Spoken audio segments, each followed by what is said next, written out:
they think they've got everyone pressed hard to just, you know, churn out and work and work and work, just like in the call centre. But if you stop, if you all stop, or a significant number of you withdraw your consent, withdraw your labour and stop, they see how powerful you are, and then you don't have to worry about a tribunal. You'll do the deal. You'll negotiate with them.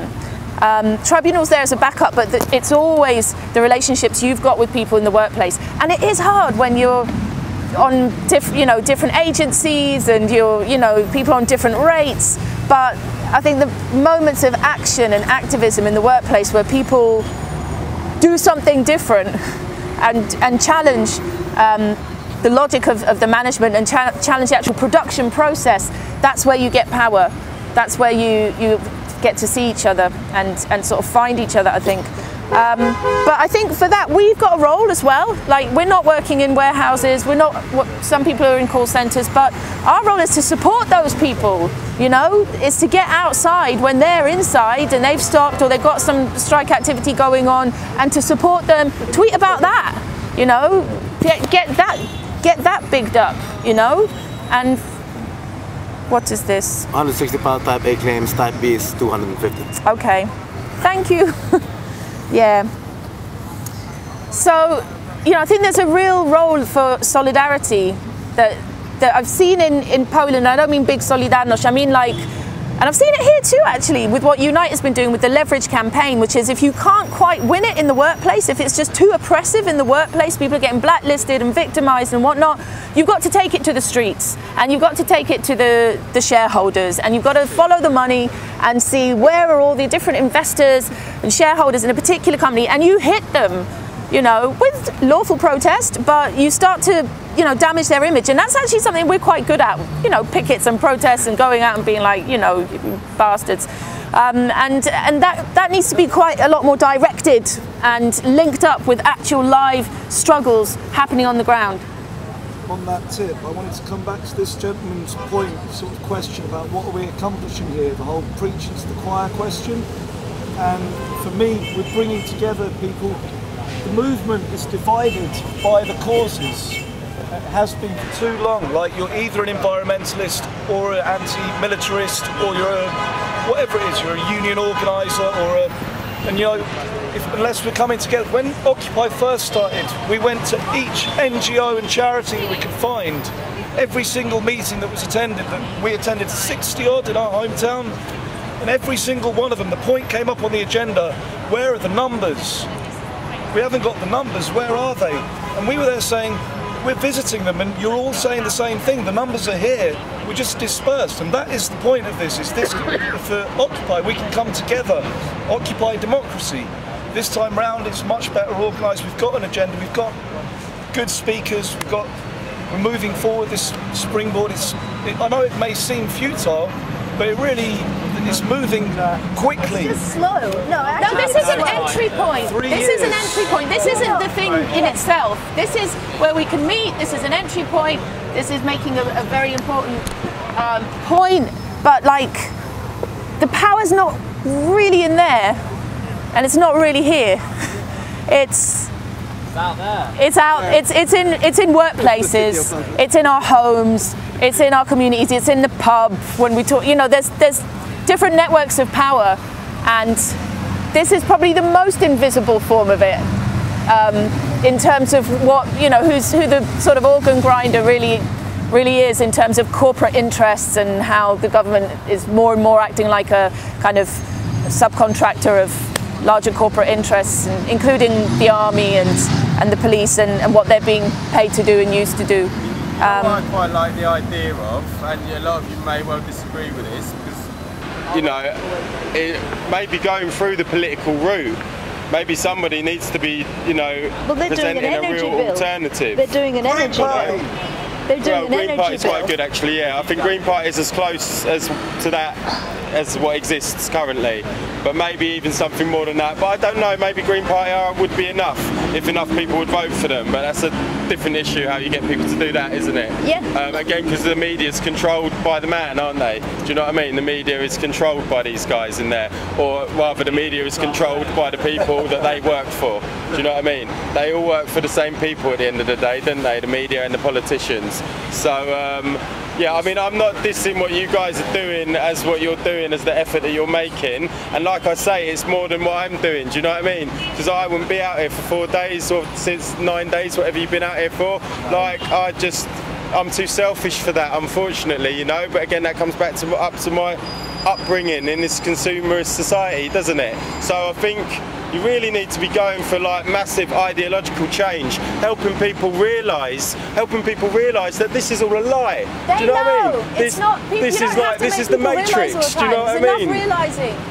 Well, a lot of people are realising, yeah, and most of them know it as well. Most of them know it like we know it. But like myself, sometimes we feel like, oh Jesus, I need some money and I've got to go into work and I do that. And you don't have time for this, unfortunately. Yeah, and when you're in your work, when you're there in your workplace, what are you doing? I mean, like, that's where you should be organising. That's where you should be. If it's like, shit, I haven't got any money, well, you're not being paid enough.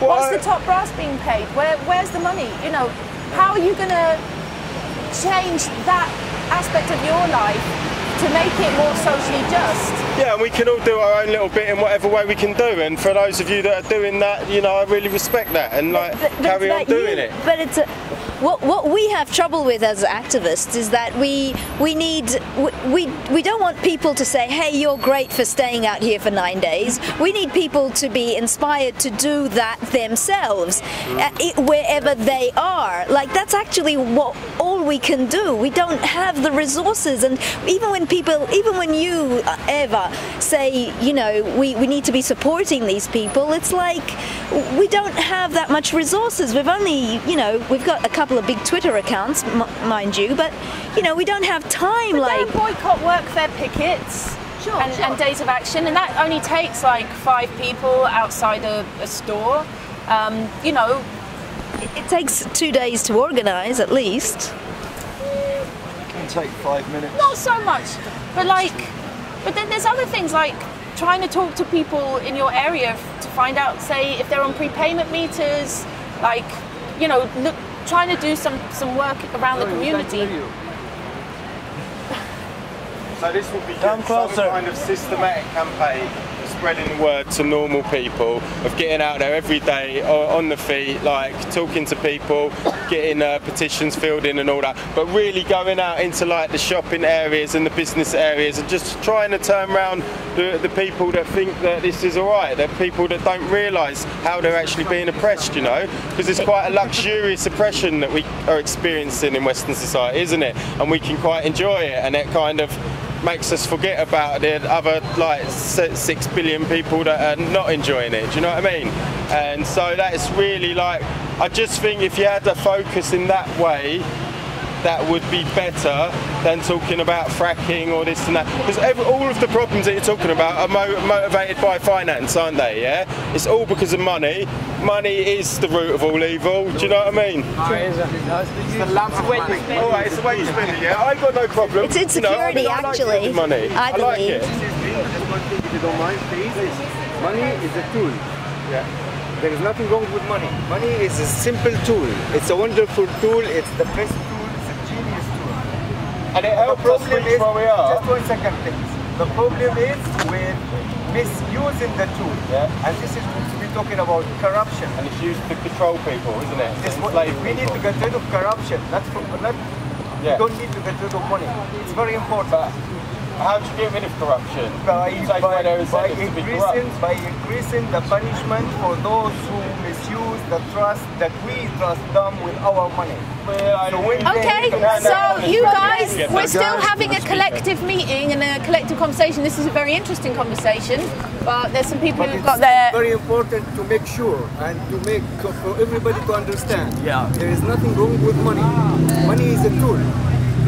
That it's being misused by corrupt people. What we need to do, we need to get rid of the corruption by increasing the punishment for those who misuse the trust that we give them. You've made your point, mate. Like, we got it. Thank you. Okay. There is also, just very quickly, because we don't want to take money as a rabbit hole. We could talk about it endlessly, and we did in 2011. And the conclusions we arrived at, or that were brought to us by an organisation called Positive Money, who have a website called positivemoney.org, and that they have explained to a great many people that the problem with money, the corruption within money, is the wealth creation mechanism itself. The way that money is brought into existence. That mechanism is owned by private interests, and every time they do it, it's created out of debt.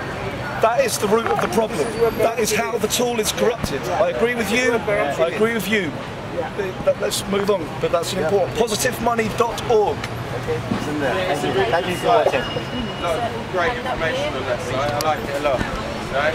And there's a place for money in it, so we can all still have our fun. Hey, Chatty, let other people speak. You know, this is how it works. I mean, we've already had Ed Miliband saying that he was going to freeze the energy prices, but then they just attacked him, said he was Marxist, like he was basically Karl Marx himself in corporate, like he was going to completely rig the market. I think. Well, you know, it's a good thing. So, you know, you say of going into politics, the ideas are kind of already there. We need to show, like, stand up and raise our voices when occasionally they do have the right idea. We need to be very vocal and say that is a fucking good idea.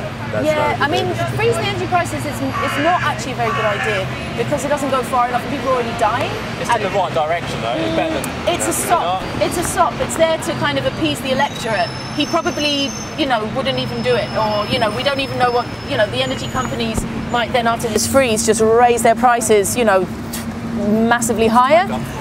I mean, it's a timid policy, I think, and. Like, I'm not saying that we've got to all become lobbyists or anything, but if we don't explicitly call and make visible that we want energy under public and community control, and I've talked to a lot of people about this.